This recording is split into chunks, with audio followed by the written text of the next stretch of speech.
Hey y'all, I'm Rachel, owner and artist at Stella Rose Boutique here in Greenville, Tennessee. If you're new to this channel, please hit that subscribe button and mash that notifications bell so you won't miss another video. And if you're one of my regulars, as always, welcome back. I love having my Stella Rose family with me.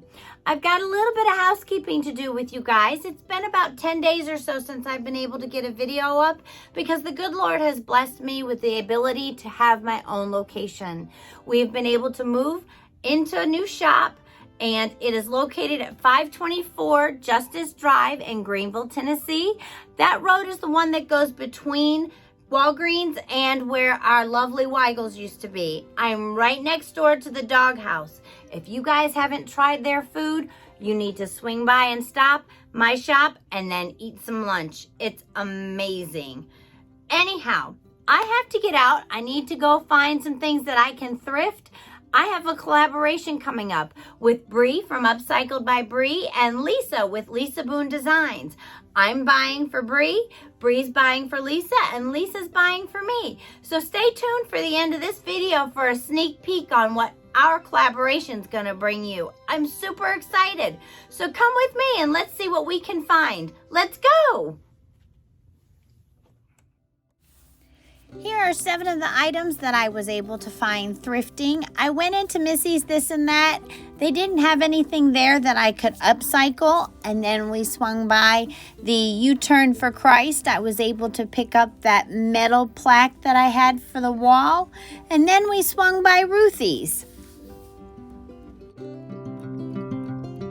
Hey guys, I wasn't able to find anything at Missy's This and That for anything to be upcycled or thrifted, so I decided to come down to Ruthie's thrift store here in Greenville, and I'm gonna see what they've got here at this store. So come with me as I check it out. Ruthie's has all kinds of good stuff that people donate. You never know what you're gonna find in this store. It's got an eclectic array of all kinds of stuff. Here I found the candlestick. I just thought it was so unique and totally different. Never seen anything like this one before. I found this little container that could hold all kinds of little knickknacks in it. And then I found this little bookend of some sort. So I picked up all of those. And then I'd seen this metal tin with some like ivy and what have you not in it. I knew exactly what I could do with it. This is the piece that I found at the U-Turn for Christ. It was really nasty dirty. So I think it was nicotine that was on it, and I scrubbed the daylights out of it. I gave all the stuff that I thrifted a great cleaning so I could start on it in the shop. I took all of the floral that they had in this metal tin out, and then I took all the little stickers that they had on the bottom.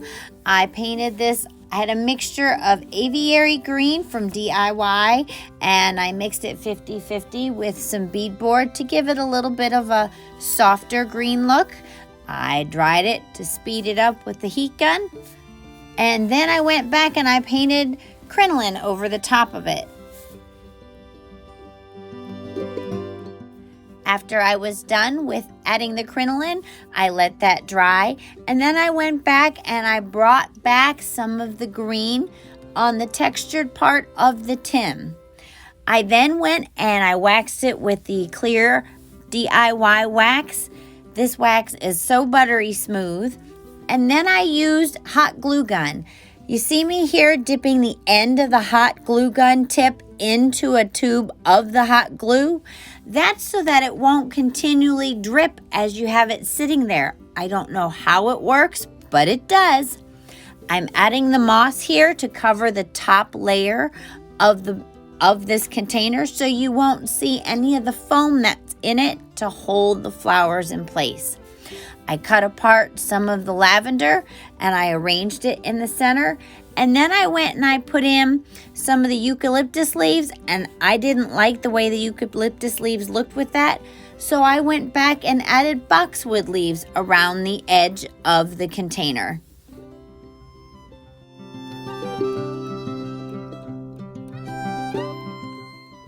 Here's this little 2-piece container to hold all kinds of little knickknacks. It reminded me almost like a pineapple in a way but it's not. Anyhow, so I painted this in Gravel Road. I did the top and I did the bottom in the same color. And then I went and clear waxed it with the DIY clear wax. And then I used black wax to give it some dimension. I always use the clear wax first before I'm going to use a colored wax. And this is because it gives me more control over the dark wax or any clear wax that I'm using. If I've used too much, I can use the clear wax then as an eraser to lessen the effect of the colored wax that's used. I then took out my S30 from Klingon, which is my absolute favorite brush. It is the short 30, and I've got my bead board, and I started painting this candlestick. I still think this is the neatest, most eclectic candlestick that I have seen in a really long time. I put it on my Lazy Susan. If you don't have one, I recommend it. It is making everything so much easier. I dried it there with my heat gun, and then I started distressing it. I distressed it both with sandpaper, and then I went back and distressed it with a wet cloth.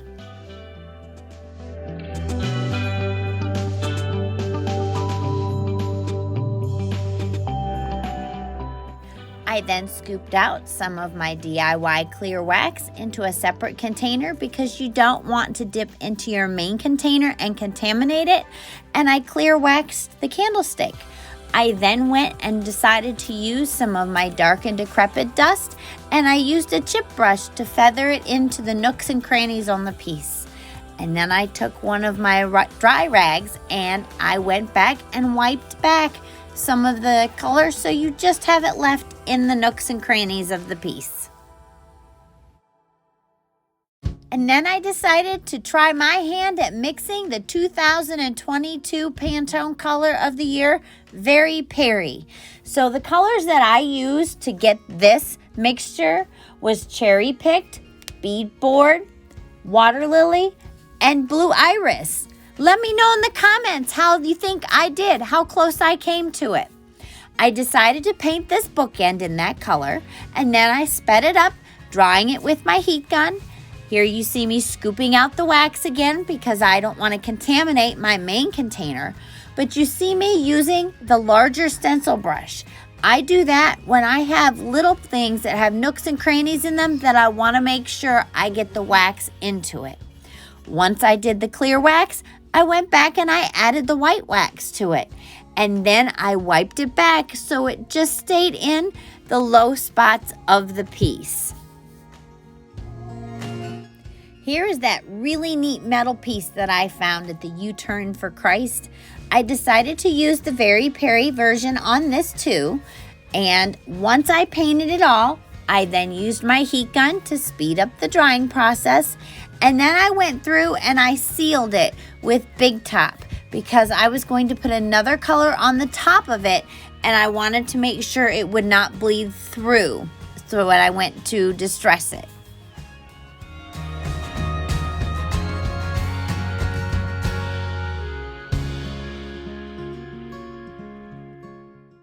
After the Big Top dried, I decided to use Apothecary.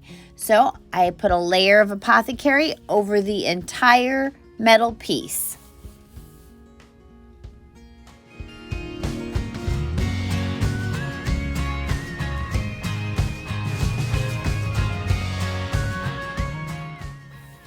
After I was done and all of the Apothecary dried, I took a damp rag and I lightly distressed to bring back some of that Veri Peri color that I made to come through on both the lattice work around it and on the frame part. I then waxed it with clear wax. I did, again, take some out and use it so it wouldn't contaminate it. And then I went through and I white waxed it to bring a softer, more gentle, subtle look to this piece. After I was done, I also went through and I wiped back some of the white wax so it wasn't so heavy and just sat in the lower pieces of this piece. I decided to use skeleton key on this bowl. It has some really neat texture on the underside. This bowl is really heavy. So I painted it around the bottom and the outside, and then I flipped it over and we did the inside. It took about 1.5 coats for both the inside and the outside of this.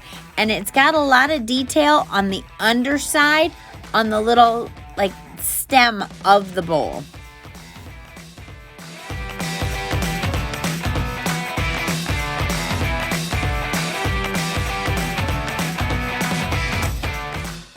After I was all done using the heat gun to dry the whole project, I took out the clear wax, put some in a separate container again, and then I clear waxed the entire piece.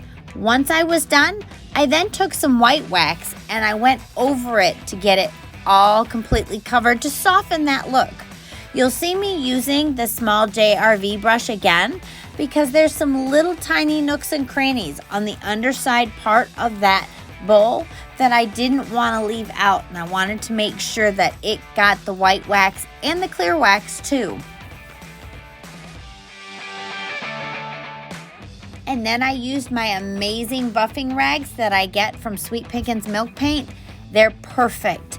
And I took back some of the white wax and blended it all out. I had this cute little wooden basket. I just painted the whole thing real quick in Bead Board white. And then I decided I'm going to use my sunflower molds on there. So my sunflower mold is from Iron Orchid Designs.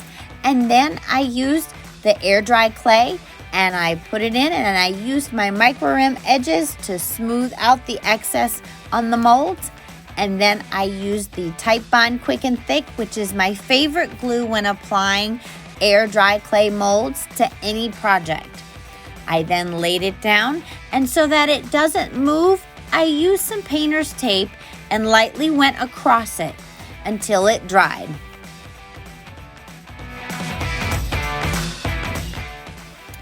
I then took the tape off, and it's not uncommon to find some cracking. So what I did, sometimes I leave it, but this time I didn't, and I rolled a little bit of clay out and put it into the part that had cracked and then let that dry.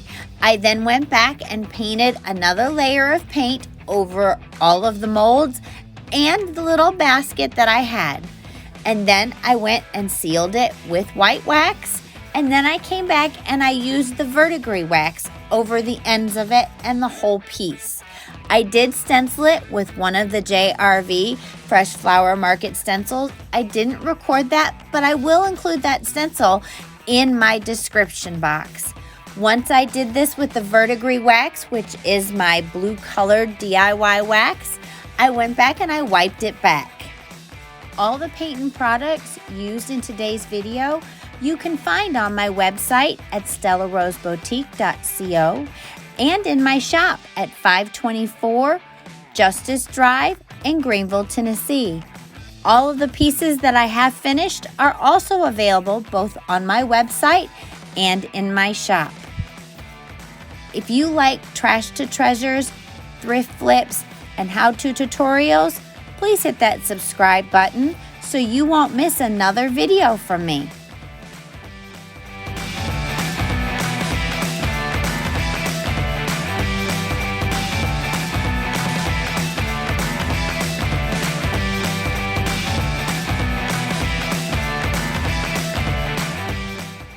When I was out thrifting in Ruthie's, this is what I found for my girlfriend Bree. I've never seen anything like this before, but I love the textures and the design on it. If any of you guys know what this was originally meant for, please tell us in the comments. We would love to know.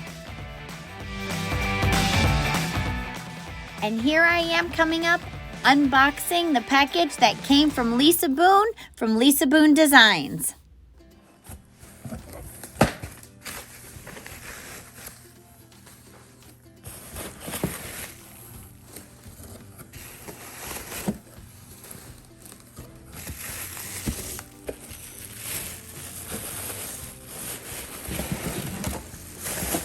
Oh, cool! How neat is this?